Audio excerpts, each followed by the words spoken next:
All right, welcome to the first episode of the Healer Theory series. I'm Icy with Icy Fire Gaming, and I'm doing this series with my buddy Shoddy, who's my co-host. How you doing, Shoddy? I'm doing all right. Excellent. So before we jump into today's episode, which is going to be, or what might be considered the best 2-bar healing setup out there, okay? I just want to do a quick intro in terms of like an update on what's been going on with my channel and stuff. So I think for some of you guys that might follow my content a little bit more regularly, I'm going back to school and I've just been a little bit busy because I'm doing biology and chemistry, and that's eating up a lot of my time, so I can't really make videos as frequently as I used to. So I've opted to just doing 2 live streams per week, typically on Friday and Saturday at around 9 p.m. Eastern, and I do that for about 2 hours, roughly 2 to 3 hours, depending on the day. And then I follow up with a community post because I do live streams. I try to just test builds and see what works, see what doesn't, and just give a kind of like a analysis at the end of it, Saturday night or Sunday morning, based on the results of my testing. So I've been doing a lot of that the last 2-3 months now, and it's been a lot of fun. So if you want to hop in and check me out on the live stream, ask some questions as well, I'll always be available. But that's kind of where the channel has been going just because of my situation and stuff. So I think I'm going to be doing that at least during the semester while I'm in my classes.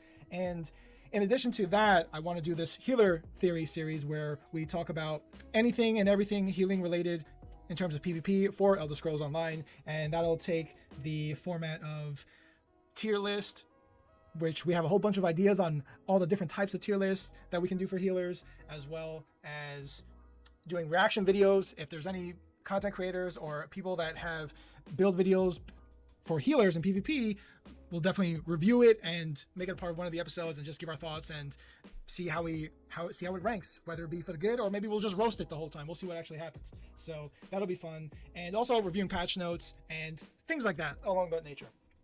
So, and for those listening right now, another option I was doing, this one's obviously pre-recorded, but I was thinking about doing a live Healer Theory episode, if that might be interesting to some folks, where the chat will be going down, and if you want to ask questions while we're actually doing the recording stuff, then we could answer it live type of thing. So I'm not sure if I want to do that yet, but I just want to get some feedback from you guys and see. So feel free to leave a comment down there and I'll definitely read it and take it under advisement. No guarantees.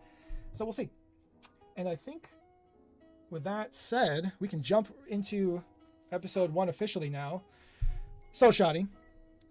Yes. I consider you the 2-bar healing expert, okay? Since I've forsaken the 2-bar builds for Oakensoul ever since it came out in June, I could give 2 craps about it, I'll be completely honest. And a lot of people ask me for 2-bar setups, and I kind of just recommend some older things, but they want something a little more current, and I just don't have the genuine interest in it anymore. And I know we were talking about it offline, but I wanted this episode to be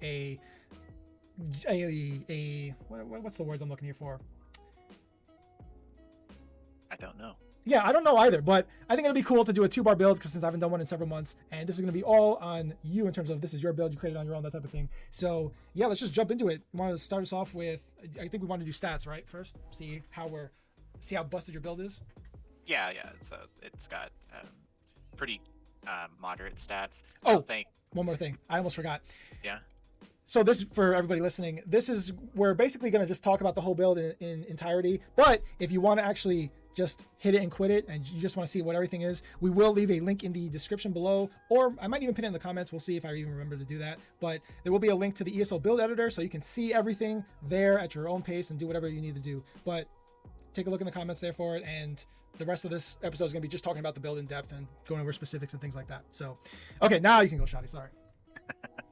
So with the stats, I would say that they're pretty moderate, personally. Moderate? Dude, you're pushing 47k.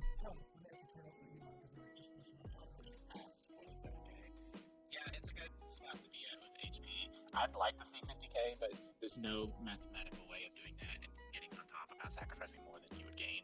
So that's the highest I could push HP. Magicka, I didn't really focus on this too much, but 27k is a very comfortable range at being.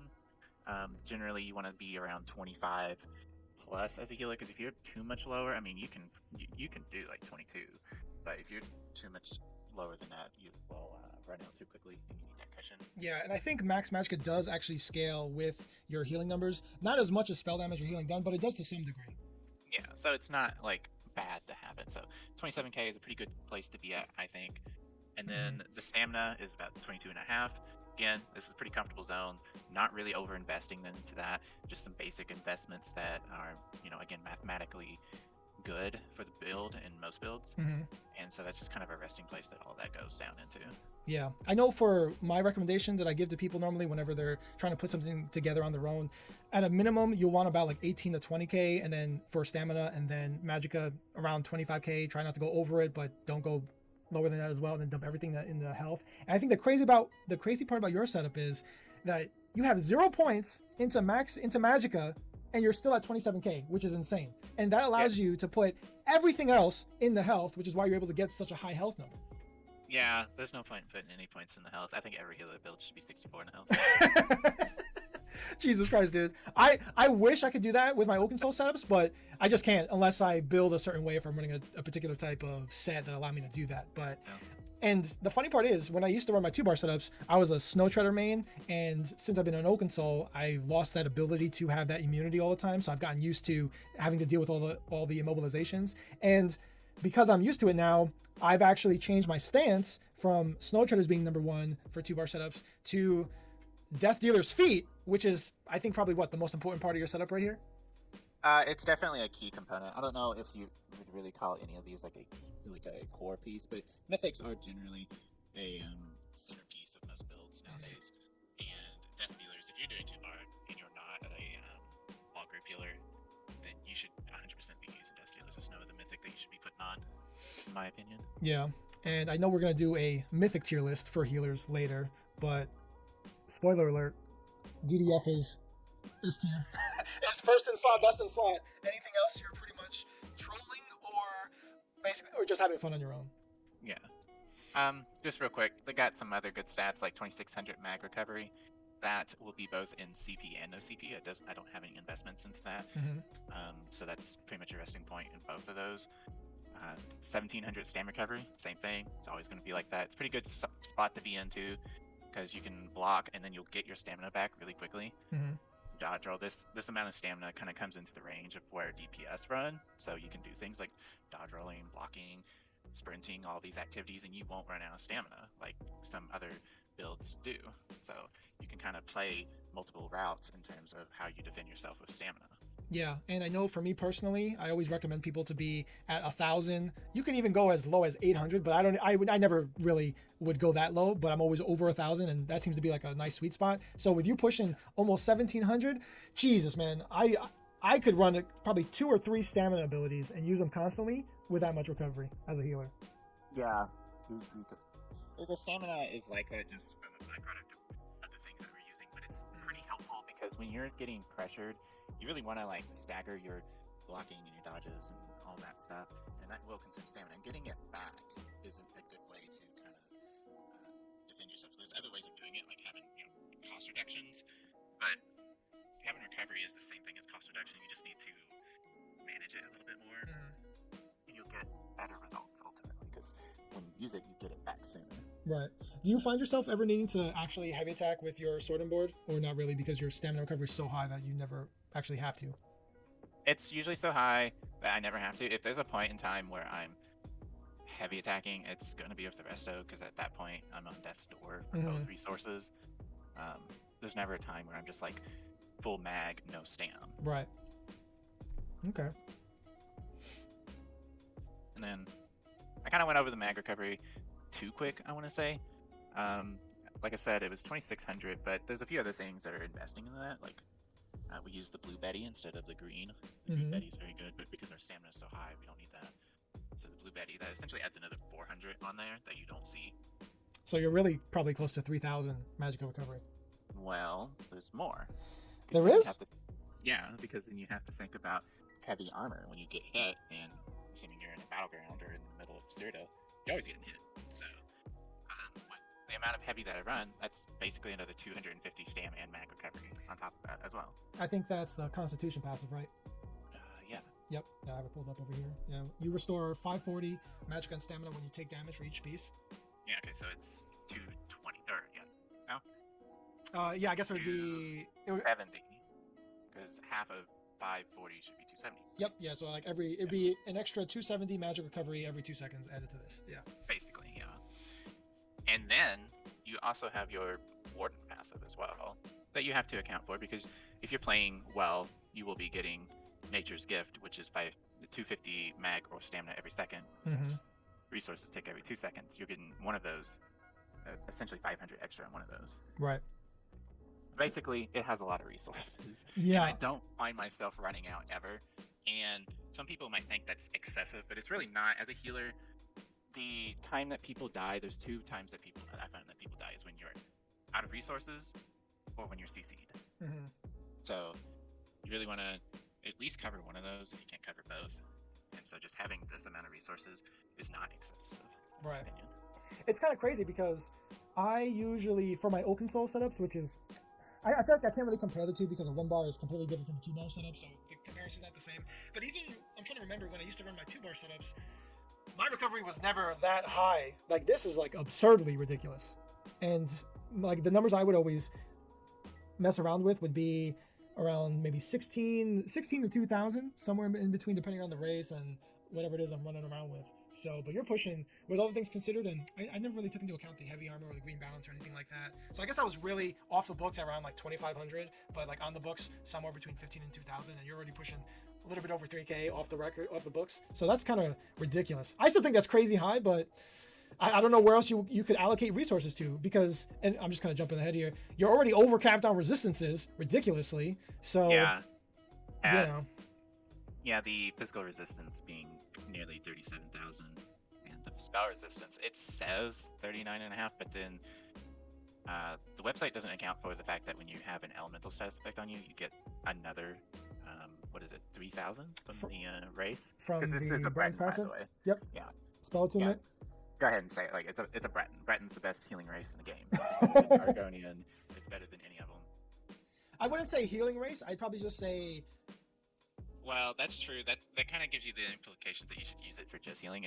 It's one of the best races for Magicka in general, like a Magicka heavy build. But if you're playing as a healer, I think that a Breton is going to outperform the other races generally, because the benefits that you get from Breton are so stacked that you can invest into the other things that the other races would give you, and you'll go positive, in numbers overall. Right.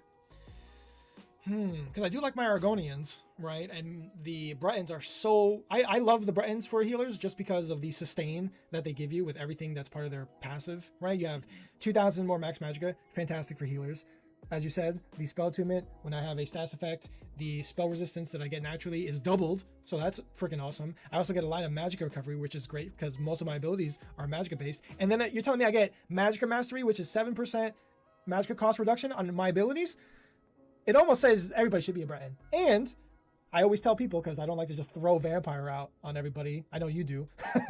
But I only tell people to run Vampire if they're playing Imperial or Breton because of this passive right here. Because you're able to offset the Vampire cost increases because of the Magicka Mastery passive. So if we're running, I guess we could even do a racial tier list for healers in another video. But yeah, maybe I should just change all my races, all my healers to Bretons. And the thing is, dude, my Argonian thumbnail is just so freaking good that I have to play Argonian. I have to keep them for this, I mean, Argonian's not, bad. It would probably be second in my book.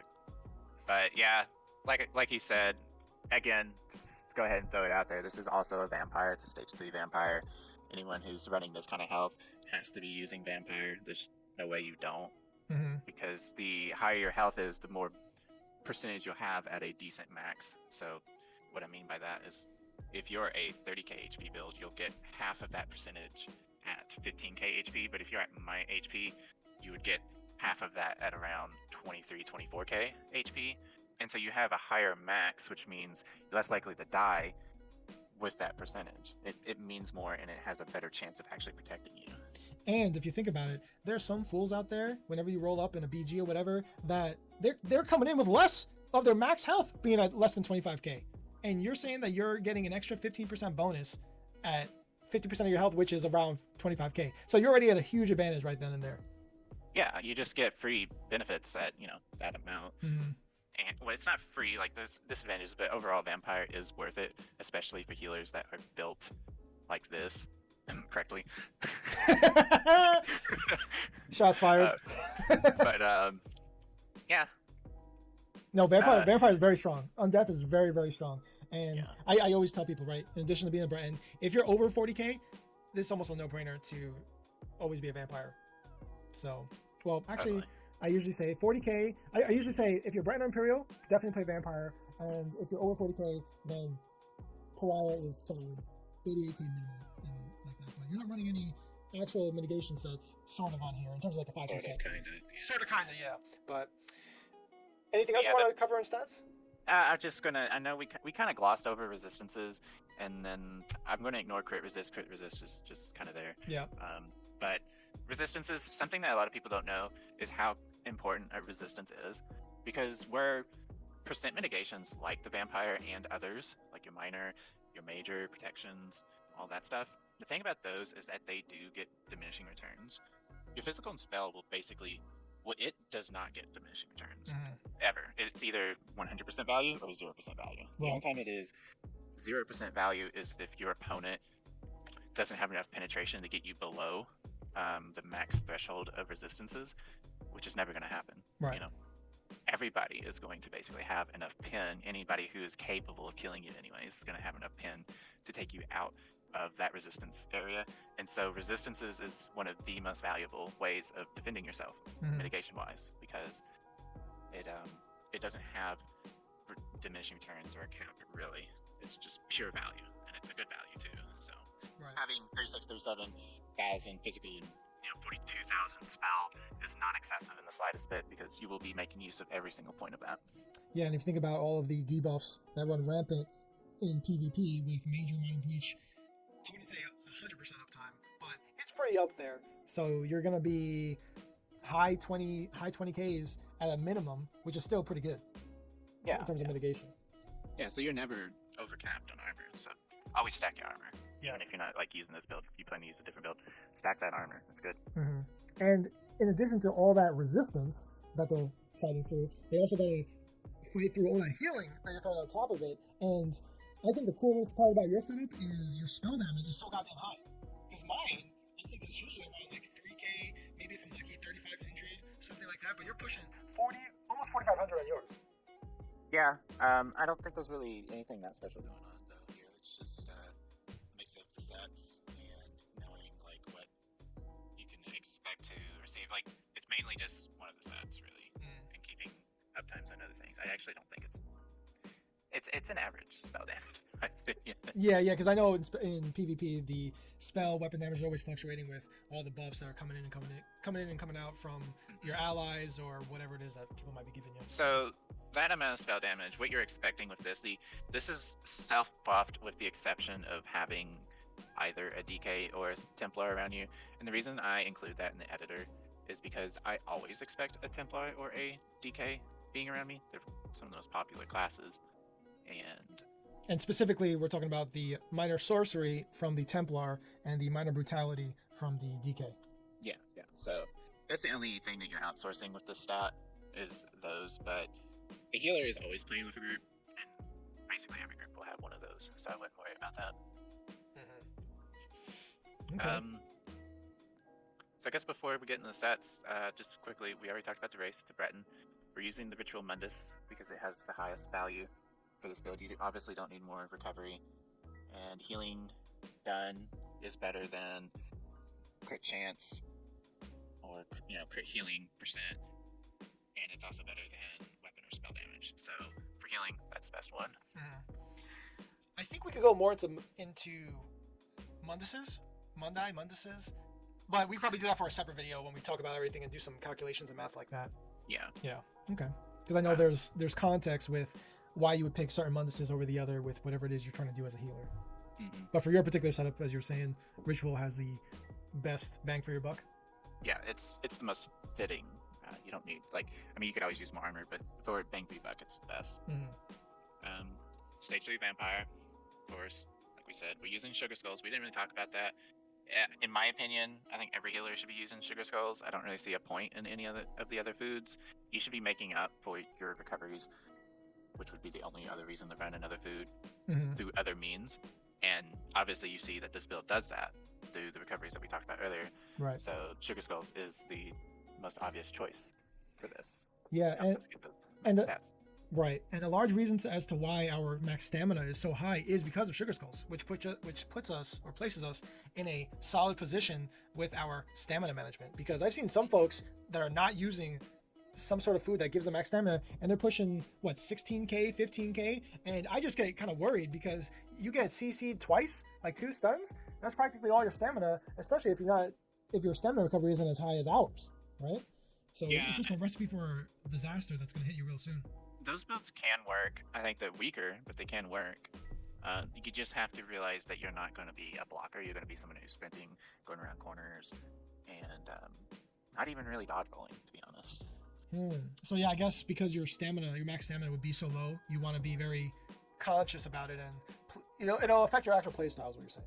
Yeah, it really will. Because this build, like, I dodge roll all the time, block all the time, sprint all the time. I don't really have to worry about it. I mean, with your stats, I do whatever the hell I want.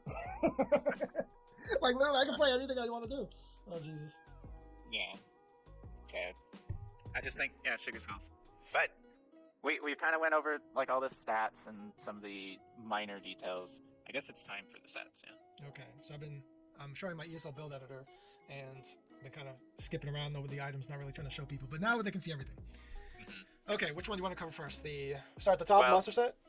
No, actually I'm going to cover the back bar set, which is Wretched Vitality. Okay. Because people probably are thinking, why are you running Wretched Vitality? I was thinking that as well. So, the reason you run Wretched Vitality is because mathematically, when you put this build together and you use Wretched Vitality as a means of getting things easily so that you can invest into other things through other means. Because Wretched Vitality is extremely stat dense for recoveries, and it is so stat dense for recoveries that you can get things like your armor. Most builds run things like Pariah, like you mentioned, to get their armor, but this build doesn't actually do that. It goes and gets that through like Protective and the monster set, whereas this, that's what this build does, whereas other builds use sets usually. But it works in a way that you end up getting the same armor, but then also getting more resources. Like I said, I used a build that used one of those like 5-piece body sets that gave armor, and this build in general has 500 to 600 extra mag recovery and an extra 600 stam recovery, and that's with the green Betty, not the blue Betty, but with the blue Betty, you're looking at an extra 1,000 mag recovery over my old builds that use those kind of sets.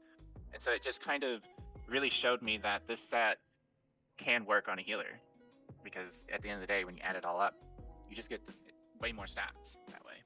Right. And so it's interesting that you say that, because on my how to build a PvP healer setup, right, I kind of outlined the formula on how you can make a solid performing healer build that has solid stats all around. And with how you have it, or whether it's you or anybody else, the stats are always very similar, right? Because it's just like, okay, I'm putting my stuff on A, B, and C, but you just have a structured CBA, right? But again, the letters are all there. They're just in a different order that give us the same, almost near identical numbers.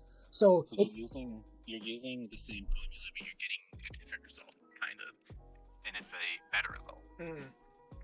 And of course, there's a 2-bar setup too. But it's kind of got me thinking, though. It's got me thinking, because maybe I'll have to do some experimentation on my own, but I want to see if I can throw in Wretched Vitality and pull off one of my mitigation sets, and then change out my infused jewelry for Protective, and just see how it goes. Yeah, because you end up getting the same armor. It's the difference being is that you get way more recoveries and you get more ult-gen because of the monster. You know what? I realize it might not work for me, because with Oaken Soul, I've got all my buffs I need, and this only works whenever I apply a buff or a debuff, but I don't really do either of those on Oaken Soul. So you can do that. You can use wings, right? So major expedition. What about my minor? I'm not sure I can confirm this. I can't confirm it, but would you get minor from doing heavy attacks with Arresto? No, that's major as well. You get major mending, yeah. Yeah. If you use Leeching Vines, that should be minor. Minor lifesteal? Yeah, that's a debuff, because it's apply a debuff or apply a buff. Oh, okay, all right. So, yeah, I might be able to do it, but okay. So this is going to be back on you. I'll worry about that stuff later. Okay, anyway. Retro is pretty good. Yeah, it's basically, it's actually more of an anchor to this build than than death dealers. It kind of sets it up to where you can do the protective stuff, right? Because normally you do the infused for the recoveries, but you're doing the protective for the armor instead. And so it's kind of like the catalyst for making this work.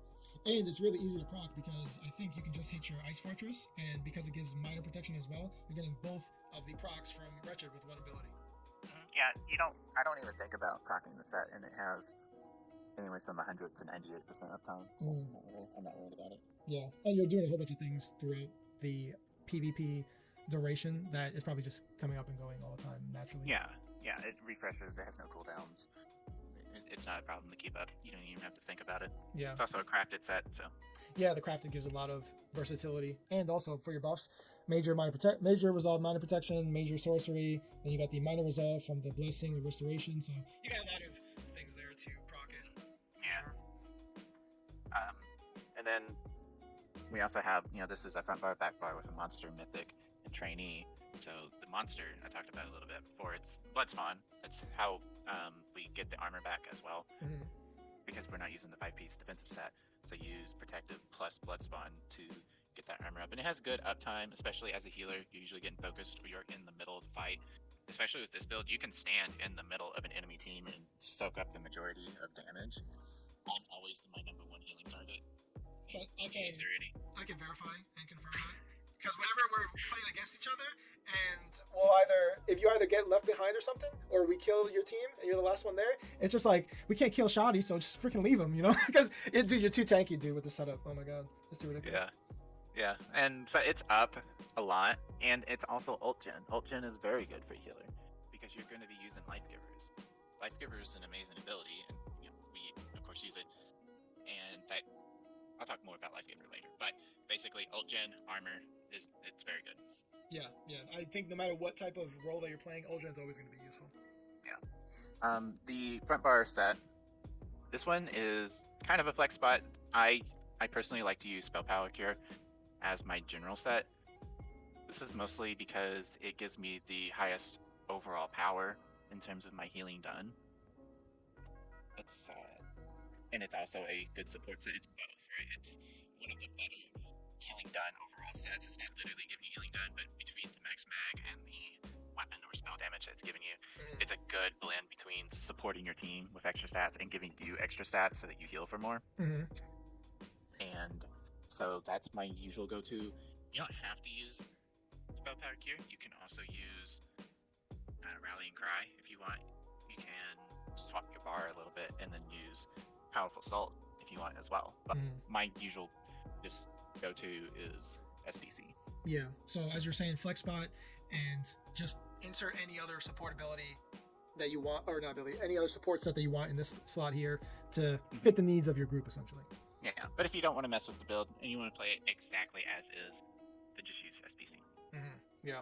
Was it, Shoddy, was it you when we were talking a few weeks ago, and I remember doing some calculations on the editor, and it came out that Spell Power Cure was indeed the best support set to boost a healer's heals compared to like everything else. Was that you? I remember you talking about that. You was testing other stuff, and I don't remember what all you was testing, but he was like, "Oh, this SPC is just better. I'm just gonna keep using it." Yeah. I remember you talking about that. And it's true.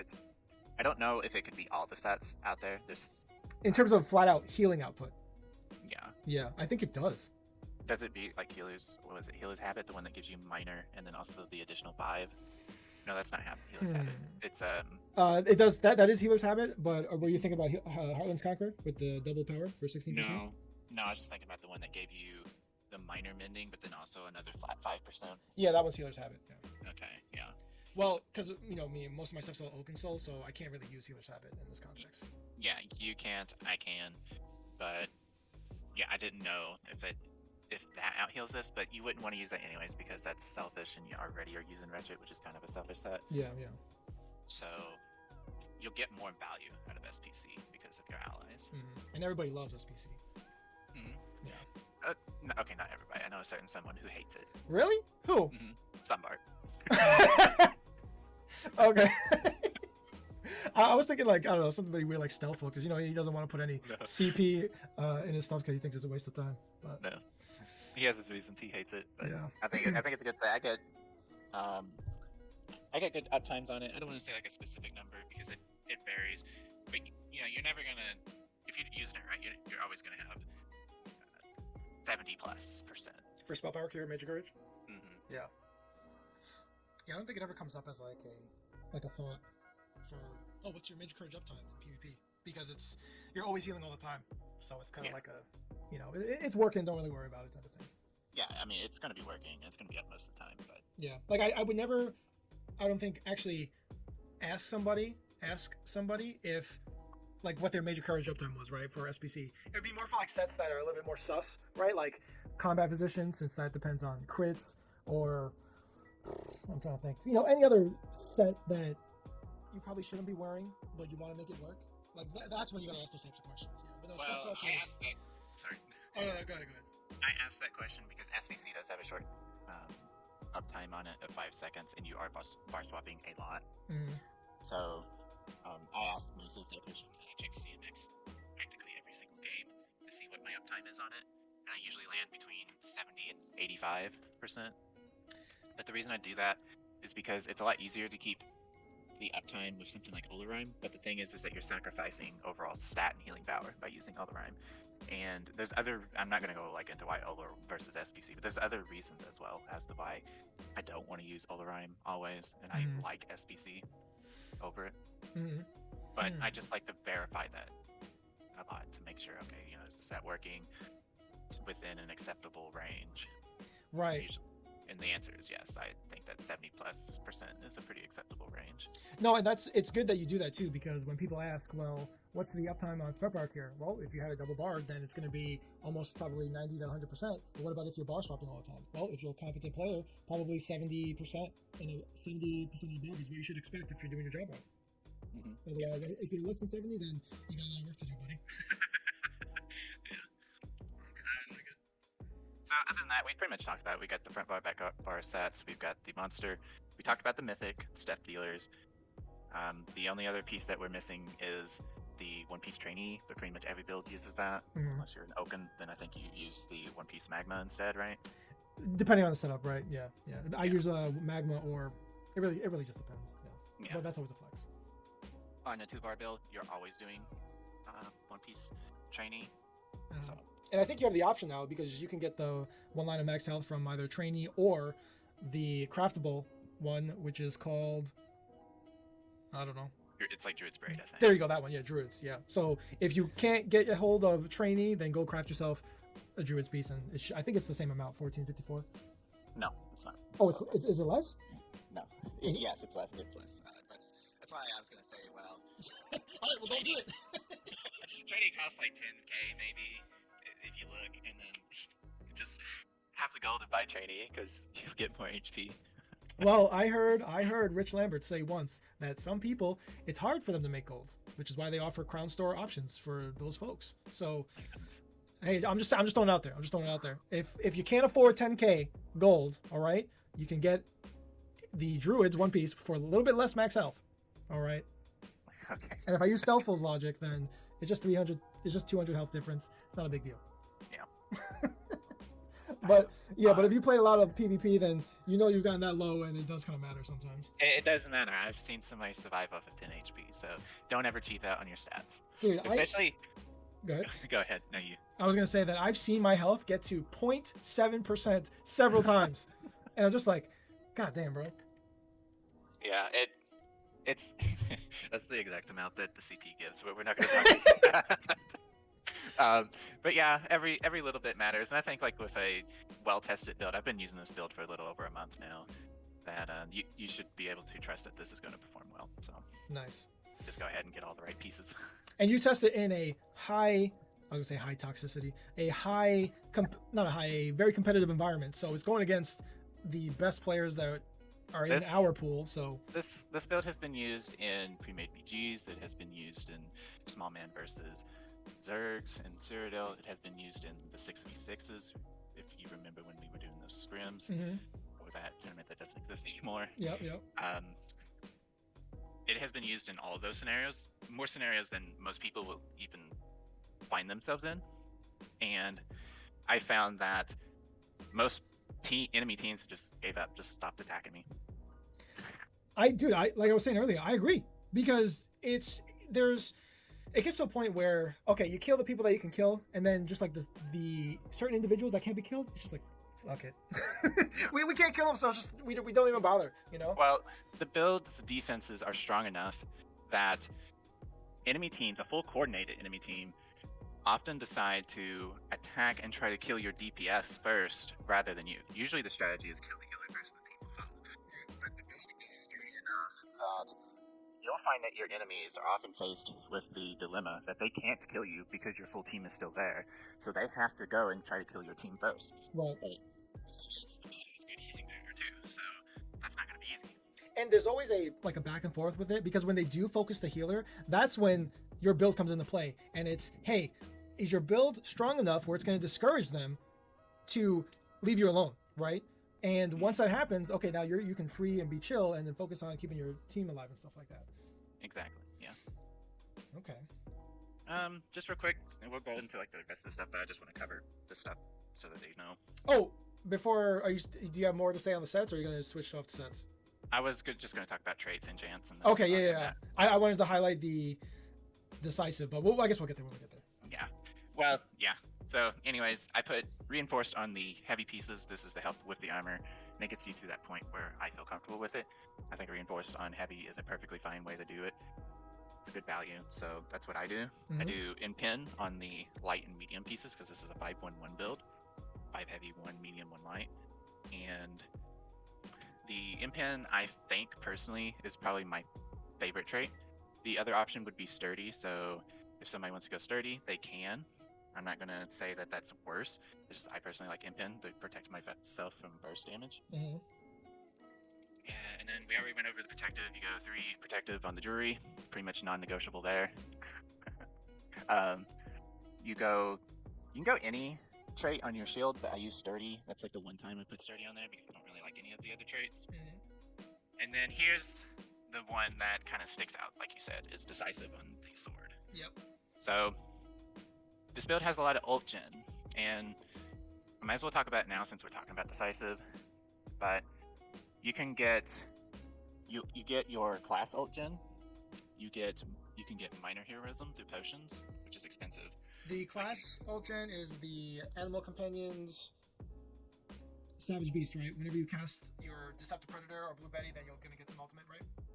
Yep. Yeah. Okay. And what was the other one? You get ult gen through. You can get minor heroism through potions, and that's kind of expensive, and a lot of people won't do that. And that's why I'm going to say there's some options on this, but you can do that. You can get major heroism through Shimmering Shield. Love Shimmering Shield, favorite ability. It's so good. It's so good. Yes, it's one of the better defensive abilities actually. But you can get ult gen through your blood spawn, and then you also get ult gen through just doing light and heavy attacks, or light attacks actually, not heavies. Yep, and I think it's 10 over 10 seconds you get 30 ultimate for one light attack. Yeah, for anyone that wants to know. Yeah. But basically, the whole reason I'm listing all these different ways of getting ultimate is because decisive is roughly a 25% chance to receive an additional ultimate when you gain ultimate. So having all these sources of ultimate, major, minor, light attacks, blood spawn, your class, all these other options gives you a high chance that you are proccing this trait and you're generating ultimate very quickly. And that kind of goes back into Life Giver and why it's so good, is because I use Life Giver a lot of times as a cushion for myself. Somebody needs a burst heal, and maybe I'm 1/3 Magicka. Instead of hitting Polar Wind, I'll use a Life Giver. And that gives me time to do Arresto Heavy. Sometimes that gives me time to reset my rotations, get my cooldowns back up, or like my abilities back up and rotating out. And by having more ult gen, you can do this more quickly. Another reason that Life Giver is very good is because it is good focus fire healing on certain targets. You can have an ally who has taken 25,000 DPS a second. That sounds crazy. People take a lot of damage to die very fast. You can save people by hitting Life Giver into Polar Winds, and that will save them. And the more often that you're able to do that, the more likely you'll keep people from dying, obviously. And if you can do that more often, that means that that option is available more often and less likely that anybody will ever die. So That's why all this ult gen is very good and comes in play, and it kind of plays like that old, not really old, it's like a patch or two ago, where Oak and Soul builds ran major and minor heroism and got just ults all the time. And it's basically the same idea, but with Bloodspawn as well. Where do you think you spend most of your time? On your Sword and Board bar or your Resto bar? I mean, it's really 50-50, honestly. Like, when people are in critical need of healing, it's going to be the Sword and Board bar. And when you're defending yourself, Sword and Board bar. When I'm kind of not being focused and my allies are not really being focused, I do a lot of, rebuffing and heavy attacks to get more resources and kind of just manage myself, keep myself maintained properly. And so I go on to the back bar for that kind of thing. So I do a lot of bar swapping, and there's not really like I spend like 80% on this one and 20% on that one. It's never the case. It's like 50-50. Yeah, hard pass on all that bar swapping. Not really. I personally am not interested in that. But I like your train of thought, because it's so different from how I run my 2-bar setups, or when I used to, because my both bars are my buff bars, because I always have my Betty and my armor buff on the same slot. But your buff bar is your back bar with your resto staff on the back bar. And so it's just so interesting the way you have it all set up. Yeah, with the Sword and Board in front and the resto on the back. Because I would, just the way the brain works, I think most people work, right? Your front bar is where you are most of the time. And looking at this setup, I would kind of think that you're on your front bar, but it's kind of hard to say. But I guess you could just flip it to the back bar and still do what you got to do. So but then your buffs are on your front bar, and that's kind of weird. So, yeah, interesting. But I mean, it doesn't really matter. So. Well, the reason the bar layout is like that is because with the resto bar, I like to, that's kind of like my maintaining status quo bar. So, keeping your buffs up, getting your resources back. This is the bar that you're on when things are kind of, cooled down. And then the front bar is generally when things are more active. You're, being pressured, or your allies being pressured. That's when you're using all this stuff. And I kind of have all of that stuff laid out that way. People can fit their bars any way they like. But I have all of the stuff that I can throw down onto myself to heal me on one bar. And that's how I like it. Which is your front bar. Okay. Yeah. Interesting. Which I guess, we talked about the sets and the traits. I'm just going to say real quick, as far as enchants, you're just going to try enchant on every single piece. You're going to do mag recovery on every single jewelry piece. It really doesn't matter on your sword and board, to be honest. You can put anything you want there. And then you'll just use weapon damage enchant on your resto. And you're doing a max health enchant on your shield, or that one doesn't really matter? No, that does matter. Actually. Okay. Yeah, so max health enchant on the shield, because that increases your healing done with Polo Wind. Oh, good point. But, yeah, I just want to get that out of the way real quick, because I think now would be a good time to go into abilities, yeah? Into abilities, okay. So front bar, I guess? Yeah, so front bar is the sword and board bar. This is kind of where, you're in the bar that you're on when the action's going on, because you're going to be throwing down budding seeds in areas that are, where your allies are and fighting. You're going to be putting an energy orb out. This is your Deceptive Predator bar to, get movement. Shimmering Shield when you're getting blasted by range. And Polo Wind for you and your allies. The reason I like Polo Wind on a sword and shield bar and all this defensive stuff on the sword and shield bar is because I can block while healing. And I don't like it to do that on my resto bar because it's less blocking and you're wasting more resources if you're not blocking. And that tooltip on Polo Winds, almost 20k? God damn, that's really good. Yeah, it goes a little over 20k if you're using powerful, not powerful. Powered, on the sword, which is the option that I mentioned earlier and then forgot to talk about. Is that if you don't want to use minor heroism potions, then maybe you don't do the decisive. That's more of like a really it's like the really sweaty way to do this build. For like a tournament or something like that. Yeah, if you're like in a tournament or you're fighting another group that you don't like, you can go that route and you will get, better results out of it ultimately. But if you are playing your average BG, maybe you do go powered, just so that you get a little bit stronger heals, or maybe you just keep the decisive sword. It's both of them are good, but without the major heroism or the minor heroism, you can go both ways. Okay. And then you have a reviving barrier for your front bar ult? Yeah, reviving barrier. It's just for the extra mag recovery. Since you're not able to heavy attack with your Resto Staff, you get the extra magic recovery on this bar with that. And there's no other ultimate that you really are wanting to use other than Life Giver. You can use Barrier. That's more like it when you're playing with a large group, though. This is a predominantly small man healer. Like small man, you mean like 4 to 6 group? Yes. Yeah. Yes. 4 to 6. This is a you could like 4 to 8 too, really. But it's probably not like a ball group healer. And then no healer goes one maxing, so. Right, yeah. And the ball group healer, that's like totally different stuff completely. Yeah. But yeah, so Polar Wind, Shimmering Shield, Deceptive Predator, Energy Orb, and Budding Seeds. I think everybody probably knows what all of these do at this point. I don't really have to go into detail on each and every ability. Yeah, because that would be even longer. But yeah. we're going to be doing a whole bunch of tier lists for skills and really go in depth at those things, so we can save that for future stuff. Yeah, we can save that. Just know that they're all on that front bar because I think that they work best on that front bar together. The back bar is Ice Fortress, your Blue Betty, your Echoing Vigor, your Radiating Regen, and your Blessing of Restoration, along with your Life Giver. So, again, that Life Giver, very powerful ultimate that you'll be using 99% of the time. Your Sticky Heals coming from Radiating, Echoing Vigor, and your Polar Wind. These are the heals that are going to be healing people while on the move. Your Shimmering Shield to protect you from projectiles. Your kind of area heals, which is your Budding Seeds and your Energy Orb. The fun thing about Budding Seeds is right now it is a heal that follows you because of the burst heal, but they are going to patch that out. Yes. Next patch. Yep, I usually equate it to an AoE version of Rally. Yes, it's exactly that. Yeah. It's not going to be like that anymore.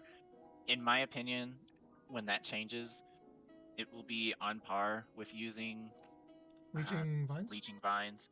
And the reason I say that is this ability will give you more overall healing if everybody's standing in it, but less if everybody's moving around a lot. But at the same time, this ability also procs your what is that one passive? It is Nature's Gift, the recovery passive for Warden more often. So because you're pressing it more, I guess.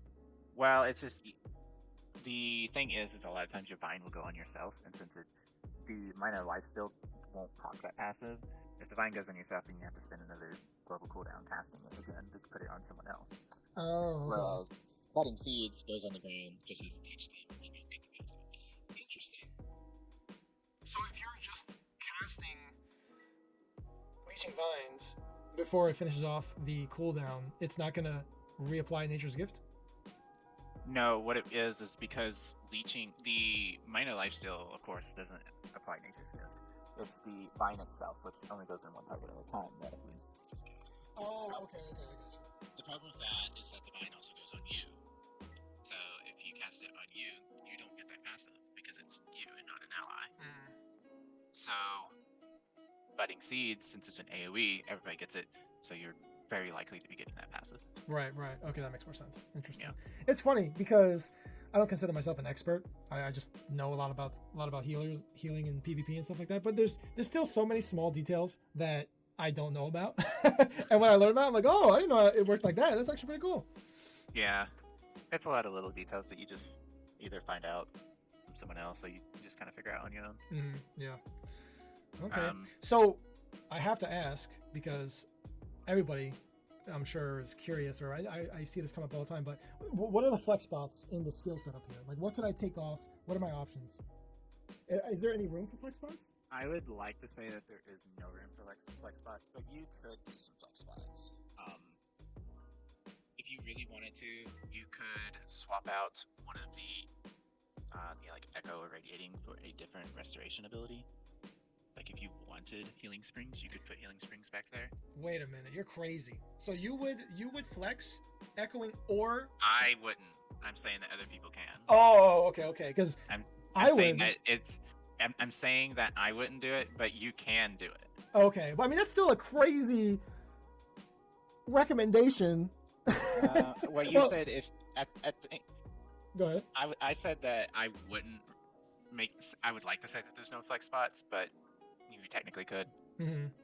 I guess, yeah, because I am kind of putting you on the spot a little bit, but from me looking at it, at this up here, my flex spots would be Energy Orbs and Budding Seeds. That's what. It's not something I would flex out. Well, only on the context, right? Because if I'm running small scale 4 to 6 man and they need me to run orbs, then yeah, I'm running orbs, no problem. But if I'm running freaking regular duo BGs with a bunch of randos that I don't even know, I ain't running no energy orbs. You know, because these suckers, they ain't hitting no synergies. I'm not wasting my time with this stuff.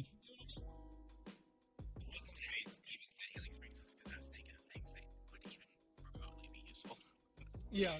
So, and I was only going to say 2 options. You can only put Healing Springs on the back bar, so you could put it back there if you wanted to, or you could put Leeching Vines in place of either Energy Orb or Budding Seeds. Mm-hmm.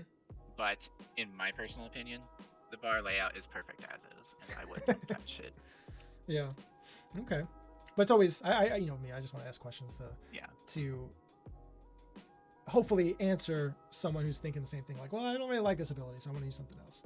Yeah, no, like, of course, I think that this is the best bar layout, and it probably is. But you can, but Leeching Vines can, that's not bad. Mm-hmm. But anyways. Okay. So I think that's that. Oh, so what is your situational...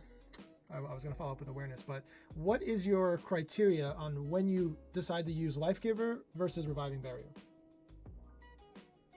Barrier is mostly there for the passive, so the only time that you will use Barrier is when you're in a large group. And Barrier is a good preemptive ability, or an ultimate, whereas Life Giver is always reactive. You can use a Barrier preemptively if you see a ult dump coming towards your allies, and you're like, okay, I want to give them an extra 20k HP, just to survive that initial burst, because sometimes people die just so fast that you can't do anything for them. So if you think that's going to happen, say in the case of Harmony builds, you can give your allies an extra 20k health and, give them a better chance at surviving. Right. One other thing I want to go over, and this is actually something that some people probably think of, is why do I have both Polar Wind and Blessing of Restoration? I was thinking about it, but it kind of makes sense because you're proccing the Minor Resolve, and it's an AoE burst heal compared to a single target burst heal, but also a hot as well. But I would consider the Polar Winds more for myself when I get jumped on by somebody, and the Blessing of Restoration more for my allies. Yes and no. Minor Resolve, of course, you're using it for you and your allies, but mostly for you on the Resolve. You will expect that most competent players are using Resolving Vigor in a small man, so they were already getting that Minor Resolve. But if they choose to go Echo instead, then this will cover them. Right. The other reason that you want to use Blessing is because Polar Wind only hits one ally at a time. It will hit you and one ally. It will never hit 2 allies. So when you see 2, 3, 4 people all at, say 50% health, 60% health, you are probably better off slamming Blessing than you are Polar Wind. Right. Absolutely. The third reason that you're using a burst heal on both bars is because it's sometimes more time efficient and likely to save somebody if you hit Blessing or Polar Wind rather than always swapping bars to Polar Wind. So if you just only had one burst heal, somebody can die in that time that it took to bar swap. So having a burst heal on both bars means that you always have one that you can hit immediately. Kind of like a failsafe, right? So no matter what, whenever you hit your 5 slot button, it's going to be a burst heal to some level. Yes. Makes sense. Yep. Okay. I think that covers all the skills. I don't think I have any particular questions to... Yeah, because a lot of these skills are self-explanatory. It's just the theory and the ideas, the why or how you use them can change sometimes. So hopefully I covered most of that. Okay.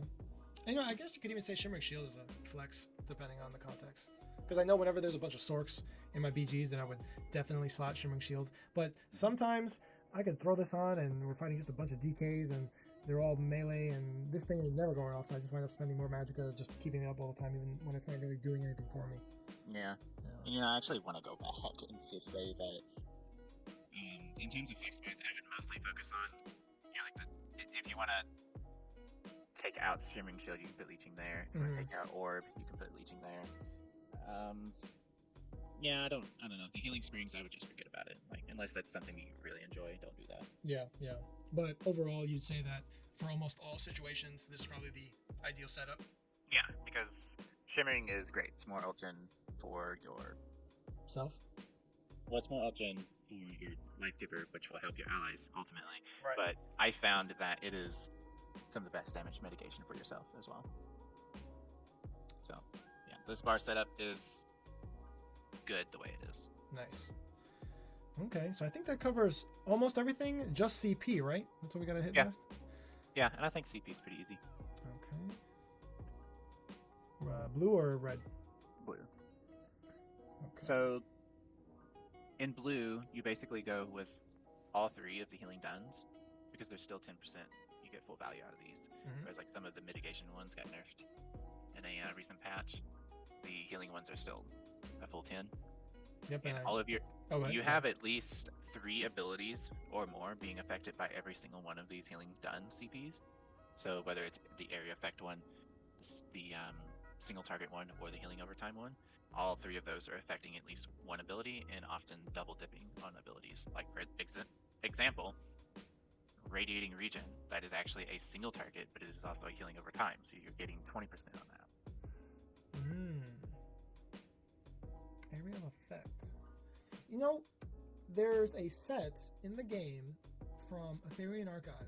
I think it's the Healing Mage set that procs minor major cowardice with an AoE ability, AoE heal ability, and that set will proc off of Radiating Regeneration. Yeah, it's weird because Radiating Regen is actually a single target because it procs Magma as well, which is procced off of single target heals. So, do we know for certain if Soothing Tide, since it's an area of effect heal, like would that actually also boost Radiating Regeneration? I haven't used it, so I don't. Oh, Soothing Tide, area of effect heals. I don't actually know. Yeah, we might have to do some research on that at a later time. Yeah. Okay. I do know that it is single target and healing over time, however. Yeah, for focus mending and swift renewal. Yep. Yeah. Your fourth one is going to be resilience. There's no diminishing return of crit resist. It's kind of like armor. You're either getting 100% value or you're getting 0% value. So just having a flat 10% crit resist is, in my opinion, more valuable than the 6% mitigations that do get a diminishing return. And Crit's pretty good this patch, and crit burst is often how people die. So if you can mitigate that, you're less likely to die. And if you think about it, right, you got so many people hitting you from all around the world. Everyone's critting on you at some point in time, and being able to mitigate all those crits, it's going to be a win-win. Yeah. Yeah, that's the blue tree. Honestly, I wouldn't say mess with it. I think that's pretty good, personally. Yeah. Because I know for me, when I did my how to build a healer setup, I try to tell people that if you're overcapped on resistances, then basically do what you did exactly here, right? Resilience, and then just invest in more healing. But the lower resistances that you go, depending on the context of your setup, whether you choose to run a mitigation set or not, then you'll want to either pull off some of these healing nodes and invest back into mitigation to make up for that lack of actual resistances that you're making. So, but for your setup, it sounds like the only thing that you would change is your support set, and that can be whatever, because all of your resistances are coming from sets that you wouldn't actually change or modify. So you're pretty much locked in here with the solid healing all around. Yeah, pretty much. Okay. Your back bar, you can do some flex spots here if you really want to. For the blue tree or the red tree? The red tree. Red tree, Yeah. So on the red tree, what I currently do is I do relentlessness. I think it's very valuable when you're at your most vulnerable when you're CC'd. So getting an extra 10% or roughly 10% is at your most vulnerable point is, in my opinion, very valuable. Survival instincts is very valuable as well. This is just more stamina management, and you might think that the 1700 stamina is enough, but having more resources, and especially coming from survival instincts, which is extremely powerful, is never a bad idea. I didn't realize that 25% cost reduction with the status effect, that's really good. Yes. Oh my god. It's extremely powerful. It's one of the most powerful red CP. I might actually do this change. You should. It's extremely strong. It helps your stamina sustain massively in CP. God damn. Because I know about Pain's Refuge, right? All that, per negative effect, 2 negative effects on you, you get all that mitigation. I know that's busted, but survival instincts, god damn, that's actually really good. Yeah. I guess survival instincts is one of those like low-key overpowered ones that not a lot of people know about, but it's something that I've been using for a very long time. So for me, it's natural. Yeah, because your core combat skills, that's blocking, roll dodging, sprinting, break free, all that stuff. Exactly. And if you're PvP, and you're doing all those things, so that's good. And when do you not have a status effect on you, right? Never. The only time you don't have status effect on you is when you're just not in combat. Right, or dead. Yeah. Which would also be not in combat. Yeah. Okay. And go ahead. And then otherwise, Mindless Vitality, I just use that for more cushion for damage. Since your resistances are already great, just more HP to stack on them makes you harder to kill, and it buffs your Polar Wind heal as well. So nice. And then we already talked about Pain's Refuge, so that's my 4. Nice. If I had to say that there was a optional one, I would say that it's Boundless. And I would suggest if you didn't want to use Boundless, you would instead use Celerity for extra movement. I think that's what I would do. Mostly because your health is so goddamn high already that I love the movement speed. That's what that would be the change for me. I would definitely put Celerity on. Yeah, it's an option. I like the health more. It's more healing power. It's more survivability. And I don't have a trouble keeping up with my allies. So yeah, because even if you do get behind or whatever, you're a freaking juggernaut, dude. Like, no one's able to kill you, so it's like, what do I need the speed for? Like, I'm a freaking tank, bro. A lot of times they'll pile up on me from trying to kill me, and my allies will, have moved on past me, recovered, come back with an ult dump, and just kill everything around me. Yeah, because you're so tanky that it gives them that opportunity to make a comeback like that. Yeah, because the pressure went all off of them and came all onto me, but because I still don't die, they have to come back and retaliate, and often kill the other team. Nice. Playing your part. Okay. I think we can skip do we need to do the craft tree, the green tree? No. Yeah, no, it's liquid efficiency and Steve's blessing, which is part of the course. Alright, I think so. Overall, I think that's everything for the build. Do you think we're missing anything else? No, we went over the stats, we went over the Mundus, the vampire, the food, we went over the sets, the traits, and the abilities, as well as the CP. That's basically everything. Nice. You know, the funny part is that when I look at this compared to my 1-bar Oaken bar setup, the only thing that I beat you in is the spell crit and the spell crit healing. That's it. My Oaken Soul builds, no matter which conglomeration or variation I'm using, I can't beat any of these stats. I've been working on healing builds for a while now. It's been about 8 months, I think. 6 to 8 months, and this is what I've been slowly upgrading up to this point. You've reached your final form. Super Saiyajin Blue. Yeah, this is blue. Oh, Jesus Christ. Nice. Okay.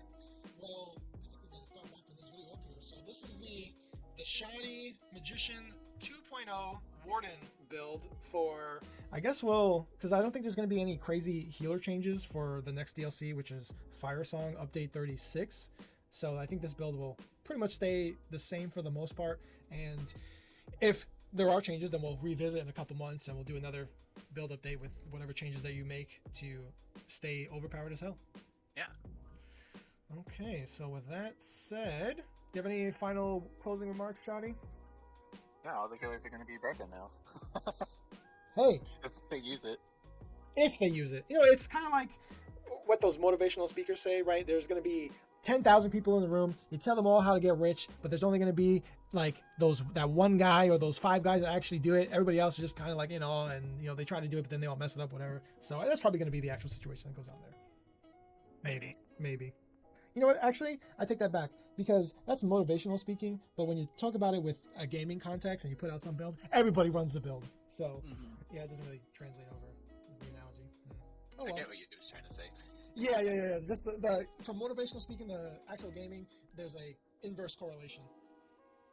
So yeah, we might see more people running this setup if healers are actually tanky. Because I see a lot of tanky healers, but they're just useless. They're just like super tanky and their heals are very lackluster. But with this setup, you'll be doing a lot. You'll be doing a lot for sure. Yeah. Okay. Go ahead. I just say, yeah, it's been tested and it's good to go. Nice. All right, so that is the end of the build video for Shoddy's 2-bar build setup. Again, if you want a direct link, we have it in the ESO build editor. It'll be in the description below for that. And we'll see you guys on episode 2, which, again, I want this to be a weekly series, so we'll see if I can keep up with that depending how busy I am. But yeah, if you have any ideas for future episodes, leave it in the comments, and we will see you guys on the next one. Goodbye.